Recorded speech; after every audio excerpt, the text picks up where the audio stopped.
வணக்கம் நண்பர்களே. அன்றைக்கி பார்க்க போகிறது டியர். அதுக்கப்புறம் கேரளா லாட்டரிக்கான கெஸ்ஸிங் பார்க்க போகிறோம். ஃபஸ்ட்டு டியரோட 1 மணிக்கான கெஸ்ஸிங் பார்த்தலாம். 25ஆம் தேதிக்கான ரிசல்ட்டு 56290 ரிசல்ட்டு. நம்ம கொடுத்த கெஸ்ஸிங்கில் ஆல் போர்டில் 2 பாஸு, ஏ போர்ட்லேயும் நமக்கு 2 பாஸ் ஆகிருக்கு. மற்றபடி நமக்கு பிசி பாஸ் ஆகல, ஏ போர்டு மட்டும் ஸ்ட்ராங்காக பாஸ் ஆகிருக்கு. ஸோ 26ஆம் தேதிக்கான கெஸ்ஸிங்குள்ளே போயிடலாம். ஆல் போர்டில் நமக்கு 8, அதுக்கப்புறம் 9 கிடச்சிருக்கு. ஏ போர்டில் 8, அதுக்கப்புறம் 5 கிடச்சிருக்கு. பி போர்டில் 8, அதுக்கப்புறம் 4 கிடச்சிருக்கு.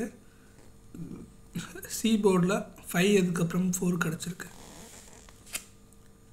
ஏபிபிசிஎஸ்சியில் 8558 5445 கிடச்சிருக்கு.